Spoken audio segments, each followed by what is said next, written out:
I've got your stuff here. Some kind of good luck charm. That's a sweet. That's a Mickey.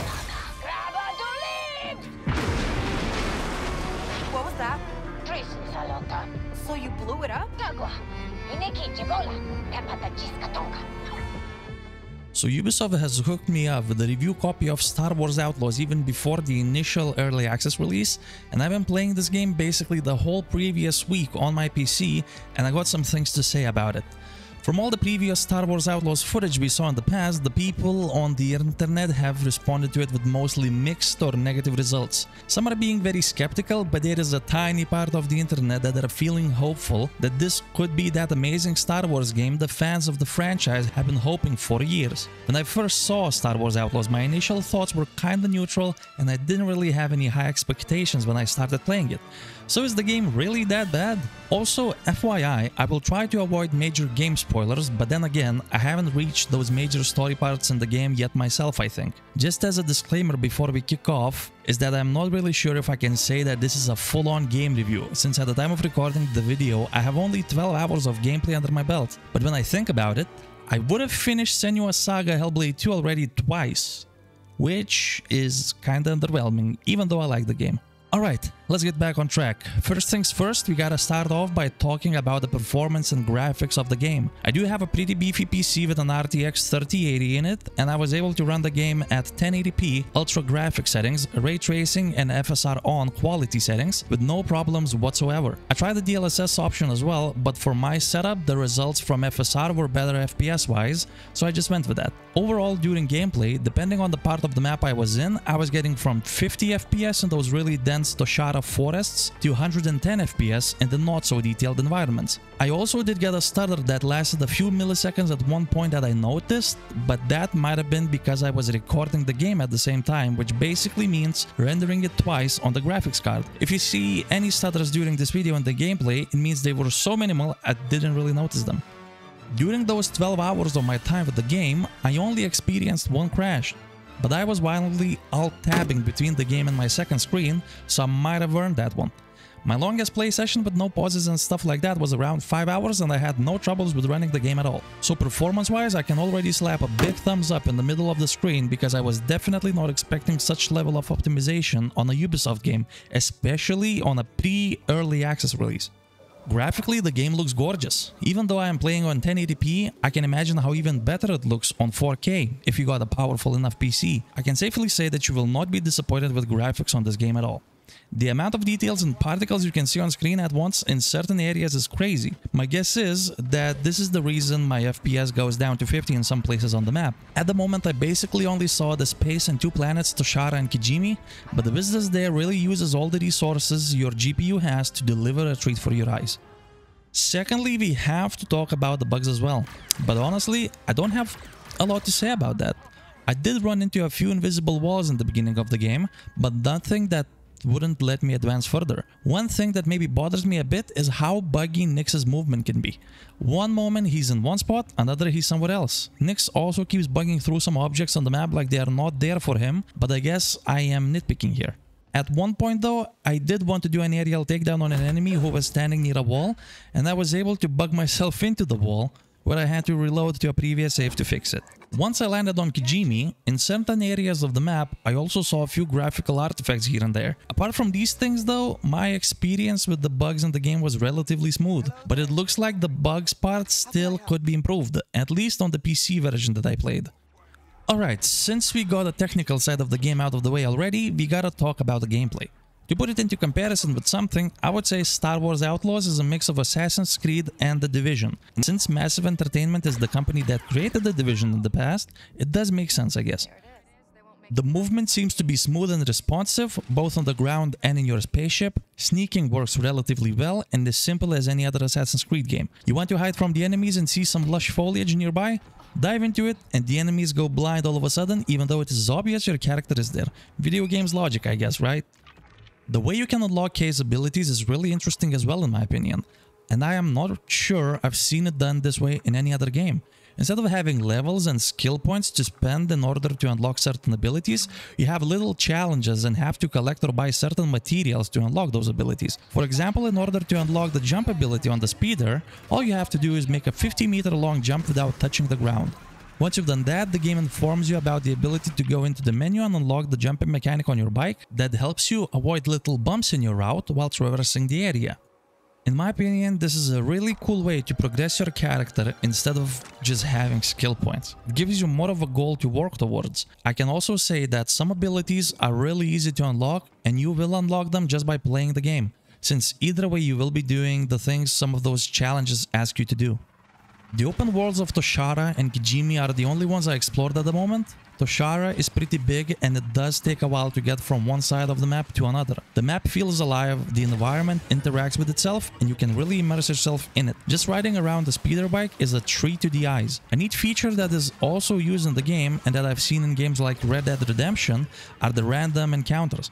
So far I got just two different ones. One is to defend some civilians from the pirates attacking them, and another one is to infiltrate a pirate camp that is being raided by the Imperial stormtroopers and steal the supplies that the Empire came to collect from the pirates. I really hope there is more, and I just haven't found them yet. Otherwise it is pretty underwhelming to have just the two options. Maybe they will differ in other planets? Kijimi so far looks like has only the city that is explorable. When I landed on Kijimi, I wanted to see how big is this map just by zooming out, but from the town it takes you straight away to the orbit view. So most likely this planet is just like Mirogano and Toshara, just without the open world aspect. Despite that, it is nice to have a cold and snowy scenery in the game, even though it is very small. I believe the most gameplay we will get from Kijimi is going to be in space, since up there is the place where the most smuggling and crime happens. The gameplay in safe zones or towns is a bit different than in the open world. You can't draw your gun anywhere, like in GTA for example, but the towns have syndicate areas in them where it starts to matter what reputation you have with a certain faction. If you are in good terms, they let you stroll into their syndicates with no issues. If you are hostile, you can sneak in and try to remain unseen, or just blast them all if you feel like it, because they will open fire if you're seen.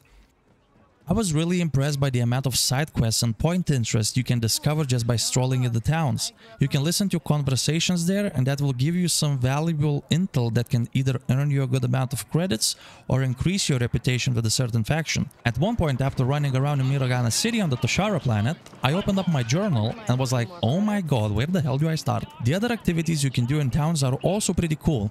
I ain't gonna lie, I probably spent way too much time out of these 12 hours I was in the game just playing Kessel Sabak and losing my hard-earned credits. I will win them back though. The craziest and most ridiculous thing I found in the game are the food kiosk. I approached it thinking I can probably buy something to eat for Nix, but I was presented by a totally unexpected thing that left me laughing at my screen of how ridiculous it was. So the food kiosks present you with a cutscene of Nix and Kay sharing a meal where you have to do quick time event inputs in order for them to eat. This is so ridiculous, it doesn't make sense at all, that I freaking loved it. Hats off to the game designer that gave a green light for this feature. I also gotta say that if you don't like such things, you can turn off these quick time events in the options menu, together with some other options like lockpicking. Unfortunately, I don't have a lot to say for the moment regarding the space gameplay with your ship. The game hasn't really forced me yet to go do something off-world apart from a few quests. The gameplay I did experience with the spaceship though felt really good. It feels very similar to how No Man's Sky plays in space. I do have a few quests that will take me to a place called Rampali Station in Toshara orbit, but I haven't gotten to them yet. Let's talk about questing now. So like I said previously, there is a ton of side quests and contracts you can do in the game. Unfortunately, I can't say they are all super fun. There is a good amount of quests, especially talking about the contracts you get from the faction brokers to increase your reputation. Those ones are usually take that and deliver it there, go place a bug in another faction's base, or just go there and steal that and deliver it to me. They just lack soul in general. The way I see this is that the contracts you get from brokers are probably procedurally generated and will never end even after completing the game. That is why they are so simple and just feel like a chore rather than a thing you would look forward to. But honestly, this wasn't a surprise to me since all the Ubisoft open world games are usually riddled with such quests. But that's just my theory. The main questline is way more interesting since you can follow the narrative, and they usually take you to more interesting places where it can make the game feel even a bit similar to Uncharted with all the exploration going on. There are also separate syndicate quests that have a bit more of a background in them and usually provide you with a more interesting gameplay than those contracts you get from brokers. Not as much as the main questline, I would say though. So if you're planning on doing just the main story and maybe a few syndicate side quests here and there, you will probably not notice the really boring parts of questing. But if you're a completionist in most games like me, you might struggle to find joy to complete a few quests. I also happen to notice that the majority of the quests and missions heavily rely on game stealth elements, and I've seen some people were comparing this to the Mary Jane sections from the Insomniac Spider-Man games. I am not sure the gameplay between these two are really comparable, since with K you do have means to go loud and play it like that, where with Mary Jane you get caught, you're done for. When I failed the sneaking part on a certain quest, the game switched to going loud, and then you really need to bring your A-game aim and positioning in order to survive. Star Wars Outlaws really starts giving you a bit of a challenge when you start using your blaster weapon. K usually can take only a few shots from the enemies before dying, since one shot usually takes almost a full health bar away on normal difficulty, and the enemies keep swarming you and are trying to approach you, so you always have to be on the move while taking cover from time to time. I honestly wasn't expecting such a challenge from this style of a game, and at first I was just running and gunning like Deadpool before coming to a realization that K is probably not that. After a few failed attempts, I figured maybe I should change up my gameplay style. Some missions unfortunately do force you to be stealthy, and if you fail you have to restart. From the narrative perspective, this does make sense in certain quests, but taking away the freedom from the player to play the game how they would like is never a good thing in my opinion.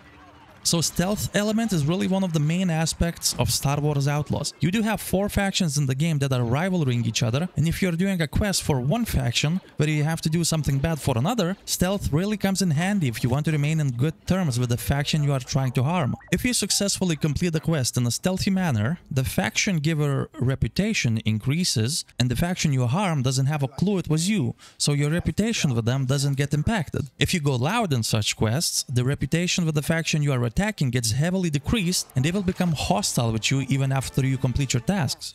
Stealthy way is definitely the way to go forward if you want to maintain a good relationship with all factions at once.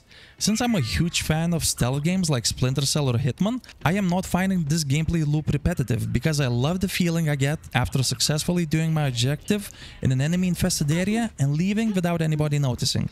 On the other hand, sometimes it is very cool to be noticed, so if you're liking the video so far, subscribe to the channel and make it become more noticed for everyone. Storyline in Star Wars Outlaws is probably going to be okay as well. To get you on track what the story is about without spoiling too much, you play as Kay with your little pet partner Nix and start off in the city of Canto Bight on planet Cantonica.